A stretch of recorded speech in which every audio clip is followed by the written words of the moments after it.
Welcome to my channel study with Ankita. स्वागत है आप सभी का मेरे इस यूट्यूब चैनल पर। आज हम इस वीडियो में डिस्कस करेंगे कि हम जो चाइना के प्रोडक्ट्स हैं क्या उन्हें हम रियली में बाइकआउट कर सकते हैं, ये पॉसिबल है या फिर नहीं है। इस वीडियो में हम एक फैक्ट चेक की बात करेंगे, सारे आपको पॉइंट्स बताऊंगी कि कैसे कैसे हम जो बाइकआउट है चाइना का वो आगे बढ़ा सकते हैं, कैसे सरकारें इसमें हेल्प कर सकती है और ख़ासकर जो हम इंडिविजुअल लेवल पे कैसे इसमें कंट्रीब्यूट कर सकते हैं। और हम इसमें आपको बताऊंगी प्रैक्टिकल बातें, यानी कि जो प्रैक्टिकली लागू हो सकती है, ना कि इमोशंस के बेसिस पे। तो चलिए शुरू करते हैं। आगे बढ़ने से पहले अगर आपने चैनल को सब्सक्राइब नहीं कर रखा हुआ है तो प्लीज़ इसे सब्सक्राइब कर लीजिए और साथ में बेल आइकन को भी प्रेस करिए।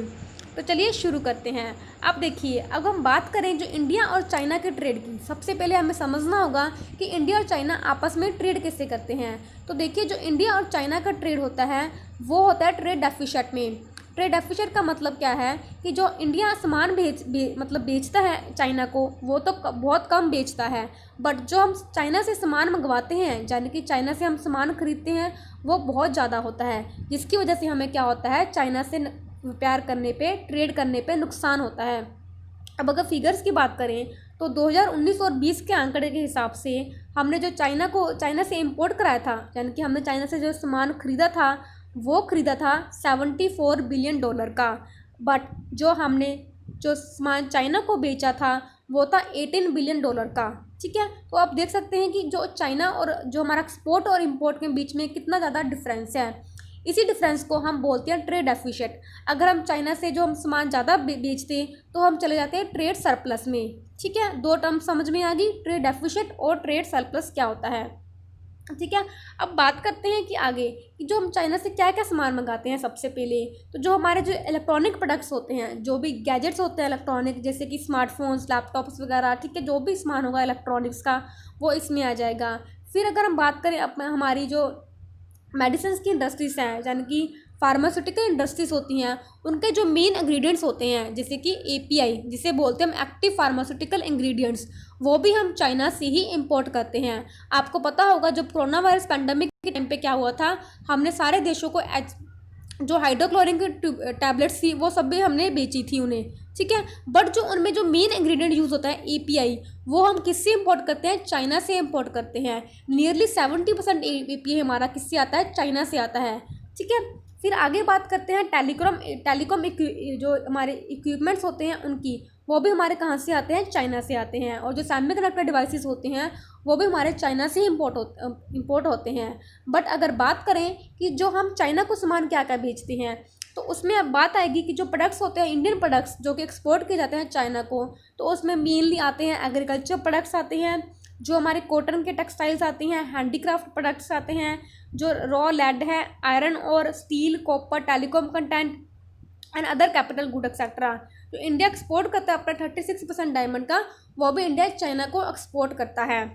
फिर आगे बात करते हैं। अब देखिए, सबसे ज़रूरी बात जो अब चल रही है कि जो हमारे जो इंडिया में स्टार्टअप शुरू हो रहे हैं, यानी कि जैसे जोमेटो, स्विगी, पेटीएम, ये जो स्टार्टअप शुरू हो रहे हैं, इनमें भी सबसे ज़्यादा पैसा किसका लग रहा है, चाइना का पैसा लगा हुआ है। सबसे इम्पोर्टेंट बात, अब देखिए, अगर हम सोचें, आप अब सोच के देखो कि हम किस किस को चीज़ को बाइकआउट करेंगे। अगर हम प्रैक्टिकली बात सोचने की करें, हम चाइना के गुड्स को बाइकआउट कर देंगे, बट जो इंडियन कंपनीज, हमारी ही इंडियन कंपनीज हैं, उसमें जो पैसा चाइनीज़ का लगा हुआ है, हम उसे कैसे बॉयकॉट करेंगे। तो जो आपको इंडिविजुअल लेवल पर देखना पड़ेगा, जैसे कोई भी कंपनी है, आपको देखना पड़ेगा कि उसमें जो चाइना की इन्वेस्टमेंट है वो कितने परसेंट तक इन्वेस्टमेंट है। अगर 10, 20, 30% इन्वेस्टमेंट है तो फिर भी ठीक है, बट अगर जब भी परसेंटेज 50% से ऊपर चला जाए तो जो कंपनी के जो राइट्स होते हैं वो सारे किसके पास चले जाएंगे, चाइनीज़ कंपनी के पास ही चले जाएंगे। अब वो चाइनीज़ कंपनी आपको पता ही है किसकी कठपुतली है, जो कम्युनिस्ट सरकार चल रही है चाइना में, उसी की कठपुतली होती है चाइनीज़ कंपनीज़। तो हमें इन कंपनीज़ को ध्यान रखना है कि जो कंपनीज हम चूज़ कर रहे हैं जिसमें चाइना का पैसा लगा हुआ है, वो 50% से ज़्यादा पैसा ना लगा हो। तो जो इन्वेस्टमेंट्स है कंपनीज़ में वो काफ़ी ब्रॉड बेस्ड हैं, जैसे कि ऑटोमोबाइल्स में, इलेक्ट्रॉनिक्स में, फार्मास्यूटिकल्स में, और सारी हमारी कंट्री में जो चाइनीज़ की इन्वेस्टमेंट्स फैल चुकी हैं और ये लगातार हमेशा धीरे धीरे बढ़ ही रही हैं, ना कि कम हो रही हैं। तो अब देखिए, अब हम बात करें हमारे गवर्नमेंट की तरफ से, गवर्नमेंट ने क्या क्या स्टेप लिए हैं चाइना को काउंटर करने के लिए, यानी कि चाइना से इन्वेस्टमेंट रोकने के लिए। तो जो हमारा इंडियन रेलवे है, उन्होंने कैंसिल कर दिया था 471 करोड़ का कंट्रैक्ट जो कैंसिल कर दिया था सिग्नल इक्विपमेंट के लिए। चाइनीज़ की कंपनी थी बीजिंग नेशनल रेलवे रिसर्च और design institute of signal and communication. उन्होंने रीज़न क्या दिया इंडियन रेलवे ने, उन्होंने रीज़न दिया था कि जो वर्क का पेस था, यानी कि जो वर्क था काफ़ी स्लो हो रहा था, इसलिए उन्होंने जो प्रोजेक्ट कैंसिल कर दिया था। जो कॉन्ट्रैक्ट साइन किया गया था 2016 में, जो हमारा डेडिकेटेड फ्राइट कॉरिडोर है उसके लिए जो साइन किया गया था, उसे इंडियन रेलवे के द्वारा कैंसिल कर दिया गया है। फिर जो हमारी टेलीकॉम इंडस्ट्री है BSNL, उन्होंने भी मना कर दिया है कि जो चाइनीज़ के लिए जो 4G अपग्रेडेशन चाहिए उन्हें चाइनीज़ के लिए, वो यूज़ नहीं करेंगे, 4G इक्विपमेंट्स नहीं यूज़ करेंगे चाइना के, ठीक है। और अब आपको पता होगा न्यू दिल्ली यानी कि जो हमारा इंडिया है उसने ब्लॉक कर दिया था टिकटॉक के ऐप्स को, यानी कि टिकटॉक और 58 अदर ऐप चाइनीज़ ऐप्स को ब्लॉक कर दिया गया था, बैन कर दिया गया था लेट जून में। फिर जो बैन था आगे और भी ऐप्स पे लगाया गया था। इंडिया जो सबसे सेकंड लार्जेस्ट इंटरनेट मार्केट है, आपको पता होगा, उसने क्या किया, जो हमारी FDI आती है यानी कि फॉरेन डायरेक्ट इन्वेस्टमेंट आती है किसी कंपनी में, उसमें अपनी पॉलिसीज़ में चेंज कर लिया। इंडिया ने कहा कि जो उनके नेबरिंग कंट्रीज़ हैं उनमें से जो भी इन्वेस्टमेंट आएगी उसे अप्रूव करने के लिए पहले गवर्नमेंट की परमिशन लेनी पड़ेगी। ये इनडायरेक्ट वार था, किस पे वार था, चाइना पे वार था, क्योंकि जो इन्वेस्टमेंट्स आती हैं हमारे पड़ोसी देश कौन कौन से हैं, पाकिस्तान है, नेपाल है, बांग्लादेश है, श्रीलंका है, म्यांमार है, इनमें से तो कोई हमारे खास इन्वेस्टमेंट नहीं आती है। बट जो मेजर इन्वेस्टमेंट आती है जिससे कि हमें खतरा है वो है हमारा चाइना से खतरा है, ठीक है। तो चाइना को काउंटर करने के लिए इंडिया ने ये पॉलिसी लाई कि जो FDI है वो गवर्नमेंट की परमिशन से ही रेगुलेट होगा। अब देखिए आप सोचोगे कि क्यों नहीं हम जो प्रोडक्ट्स हैं वो बैन ही कर दें, चाइना में आ ही नहीं क्यों, हम थोड़ी जो मैंने काफ़ी जो मीम्स पढ़े थे फेसबुक पे, मीम्स वायरल हो रहे थे कि हम थोड़ी चाइना से प्रोडक्ट लेने जा रहे हैं थैले में भर कर, गवर्नमेंट प्रोडक्ट्स लेके आ रही है। तो देखिए ऐसा नहीं कर सकती गवर्नमेंट, कभी भी जो कोई भी गवर्नमेंट है चाहे किसी भी देश की हो, वो कभी भी टोटली बैन नहीं कर सकती किसी भी प्रोडक्ट को किसी भी देश से, चाहे उसके चाहे कोई डिप्लोमेटिक रिलेशनशिप ना हो फिर भी वो बैन नहीं कर सकती। क्यों? क्योंकि जो हम जो पार्ट हैं वो हैं जो हमारा WTO है, वर्ल्ड ट्रेड ऑर्गेनाइजेशन है, हम उनके पार्ट हैं, हमें कुछ गाइडलाइंस जो पूरे इंटरनेशनल कम्युनिटी में गाइडलाइंस चलती हैं उन्हें मानना पड़ता है। हाँ, हम इसको मैं आगे बताऊंगी आपको कि हम क्या कर सकते हैं इस पर।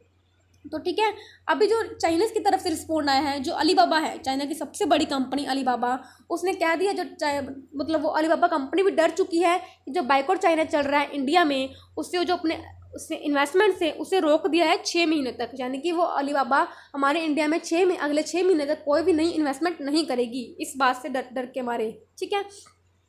तो अब हम क्या कर सकते हैं, यानी कि अब हमारे पास इंडिया के पास क्या ऑप्शन है कि जो चाइनीज़ की जो प्रोडक्ट्स हैं वो हम इंडियन मार्केट में ना आने दें। सबसे इम्पोर्टेंट बात, तो हम क्या कर सकते हैं, जो चाइनीज़ के प्रोडक्ट्स आते हैं उसमें हम एंटी डंपिंग ड्यूटी लगा सकते हैं। एंटी डंपिंग ड्यूटी का मतलब क्या, अब देखिए जो चाइनीज़ के प्रोडक्ट होते हैं वो क्या होता है, काफ़ी सस्ते होते हैं। फॉर एग्जाम्पल अगर आपके पास पेन की बात करें, एक सिंपल पेन है, चाइना का पेन मिलेगा आपको 5 रुपये में, पर वहीं अगर हम इंडिया के पेन की बात करें जो इंडिया में मैन्युफैक्चर हुआ होगा वो पेन आपको मिलेगा 10 रुपये में। अब चाहे कोई कितना भी बड़ा कोई क्यों ना हो, वो 5 रुपये वाला पेन ही खरीदेगा, चाहे हम कितनी बड़ी बाइकआउट चाइना की बात कर लें, चाहे मैं अपने इंडिविजुअल लेवल पे बात कर लूँ, ठीक है, मैं भी 5 रुपये वाला पेन नहीं खरीदूंगी क्योंकि मुझे वो ज़्यादा फिजिबल लगेगा, ज़्यादा ठीक है अच्छा लगेगा। बट तो अब इंडिया क्या कर सकती है, इंडिया की सरकार क्या कर सकती है कि जो पेन है उस पर जो 5 रुपये वाला पेन आए हैं उस पर ड्यूटी लगा सकती है, उस पर और टैक्स बढ़ा सकती है, जिसकी वजह से वो भी पेन कितने का बन जाएगा, 10 रुपये का बन जाएगा। तो फिर हम ऑटोमेटिकली कौन सा पेन खरीदेंगे, हमारे इंडियन का पेन खरीदेंगे। तो हमारे इंडिया में क्या बढ़ेगी, नौकरियाँ बढ़ेंगी, मैन्युफैक्चरिंग प्लांट्स बढ़ेंगे, यानी कि हम खुद से मैन्युफैक्चर कर पाएंगे। आपको पता होगा चाइना में सबसे ज़्यादा मैन्युफैक्चरिंग होती है, तो इसी चीज़ को हमें रोकना है, हमें अपने इंडिया को जो हब बनाना है, मैन्युफैक्चरिंग हब बनाना है। अब जो कंपनीज़ हैं, आपको पता होगा अमेरिका और USA जो अमेरिका है और चाइना में टेंशन्स चल रही हैं, ठीक है। तो जो कंपनी है चाइना, जो अमेरिका की कंपनी थी जो चाइना में इन्वेस्टमेंट कर रखी थी, वो सारी इन्वेस्टमेंट्स कंपनीज बाहर निकल रही हैं और दूसरे देश ढूंढ रही हैं। तो हमारे इंडिया के पास एक बहुत सुनहरा मौका है इन कंपनीज को अपने यहाँ पे बुलाने का। अब आपको पता होगा चाइनीज़ जो हमारा चेन्नई है उसमें भी एप्पल के जो हमारे फ़ोन्स हैं वो हमारे इंडिया में बनने लग गए हैं, चाहे वो सिर्फ हमारे, आपको पता होगा हमारे फ़ोन हमारे जो इंडिया में सिर्फ असेंबल हो रहे हैं, बट ये भी हमारे लिए एक बहुत बड़ी बात हो सकती है कि चलो कम से कम हमारे कुछ तो यहाँ पे बन रहा है ना, और चाइना से तो बाहर निकल रहे हैं। तो इसी चीज़ को हमें आगे कंटिन्यू करना है अपने इस ट्रेंड से। तो जो चाइनीज़ की कंपनीज हैं, जो इसके बाद क्या हो जाएगा, जो ड्यूटीज़ हो जाएंगी इनके बाद जो प्रोडक्ट्स हैं चाइनीज़ के वो हमारे इंडियन मार्केट में महंगी हो जाएंगे, जिसकी वजह से जो हमारे इंडियन मैन्युफैक्चरर्स हैं उन्हें एक चांस मिल जाएगा आगे ग्रो करने का। तो देखिए अब एक मैंने और ट्रेंड देखा था, जब बाइकआउट चाइना चल रहा था तो जो लोग थे अपने टेलीविज़न तोड़ रहे थे, वो कर रहे थे। इससे क्या हो जाएगा, इससे किसी की कोई हेल्प नहीं होगी, क्योंकि देखिए आपने जो टेलीविज़न खरीदा, आपने फ़ोन खरीदा, आपने उसके पैसे चाइनीज़ कंपनी को पे कर दिए हैं, ठीक है ना, उन्हें फ़ायदा हो चुका है। अब आपका फ़ोन फेंकने से, अब मैं भी आपके जो फ़ोन से रिकॉर्ड कर रही हूँ वीडियो, वो भी चाइना का ही फ़ोन है, ठीक है। हम अब ये कर सकते हैं, मैं खुद ये करूँगी कि जब भी मुझे नया फ़ोन खरीदना होगा, जब भी मुझे कोई नया प्रोडक्ट खरीदना होगा, तो मैं चाइनीज़ प्रोडक्ट नहीं खरीदूँगी। अब आप सोचोगे कि जो हमारे पास तो कोई ऑप्शंस ही नहीं है। अब देखिए जो एप्पल है, सॉरी जो ये शामी है, ठीक है, ओप्पो है, वीवो है, ये हमारे इंडियन मार्केट्स का 70% तक मार्केट कैप्चर कर चुके हैं। तो जो हमारे बाकी के ब्रांड्स हैं, जैसे कि सैमसंग है, नोकिया है, हमारा माइक्रोमैक्स है, लावा है, ठीक है, हम इन ब्रांड्स की ओर बढ़ सकते हैं, ठीक है ना। तो हम इन ब्रांड्स के फ़ोन्स भी खरीद सकते हैं, जब भी काफ़ी अच्छा ऑप्शंस प्रदान कर रहे हैं। जैसे कि एप्पल के आईफोन चलो काफ़ी महंगे होते हैं, वो हम साइड में रख सकते हैं कि वो हर कोई अफोर्ड नहीं कर सकता है, बट बाकी के फ़ोन्स हम अफोर्ड कर सकते हैं। तो हमें आज से यही बात करनी है कि हम क्या करेंगे, हम इन्हीं फ़ोन्स को खरीदेंगे। तो हम चाइनीज़ के फ़ोन्स को आगे से नहीं खरीदेंगे। अब जो जिसने खरीद लिए वो तो उसको कुछ भी हो ही सकता ना, वो तो अपने पैसे पे कर ही दिए हैं। तो हमें इस बात का ही ध्यान रखना है, ठीक है। बस हम अपने जो इंडिविजुअल लेवल पे, आपके पास कोई चाइनीज़ सॉफ्टवेयर है आपके फ़ोन में, आप उसे अनइंस्टॉल कर सकते हो। जैसे कि अब सरकार ने बैन कर दिए थे, 59 ऐप्स बैन कर दिए थे, तो आप भी अपने इंडिविजुअल लेवल पे ये काम कर सकते हो। अब कुछ और भी थोड़े वाहियत से चल रहे थे फेसबुक पे, चाइनीज़ फूड को बैन कर दो, उसमें चाइनीज़ फूड को बैन करने की वजह से कुछ भी नहीं हो सकता। अब कुछ तो लोगों में क्या होते हैं, फेसबुक की वजह से मिसकंसेप्शंस होती हैं। जैसे कि जो मोमोज होते हैं, लोगों को लगता है कि मोमोज कहाँ पे हैं, मोमोज किस जगह के, चाइनीज़ के हैं, बट ऐसा नहीं है। जो मोमोज हैं वो नॉर्थ ईस्ट के ईस्ट से ओरिजिनेट हुए हैं। तो जो हम अपने ही जो देश को अलग कर रहे हैं, तो प्लीज़ आप सबको ऐसा नहीं करना है। प्लीज़ जो फालतू के पोस्ट होते हैं फेसबुक में, बिल्कुल मत शेयर करा करिए। जो रिस्पॉन्सिबल चीज़ें हैं, रेलिवेंट चीज़ें हैं, सिर्फ वही शेयर करा करिए। बिल्कुल जो ऑथेंटिक चीज़ें होती हैं उसी से शेयर करना है। इसी से जो हमारा बाइकआउट चाइना जो है हमने अभियान शुरू किया है, यही कामयाब हो पाएगा। तो आशा करती हूँ आपको ये वीडियो अच्छी लगी होगी। मैं इसके साथ समाप्त करना चाहूँगी कि जो हमारा इंडिया है, हम इंडिया के जूथ हैं और हम ही इस इंडिया को आगे लेके जाना है। तो हम ये मुहिम सफल बनाएंगे सब मिलके। तो बाइकआउट चाइना, तो ठीक है ना। तो अगर आपको वीडियो अच्छी लगे तो इस वीडियो को लाइक करिए, शेयर करिए and subscribe to my YouTube channel. अगर आपको PDF चाहिए होती है तो please subscribe, join my group study with Ankita. Thanks for watching.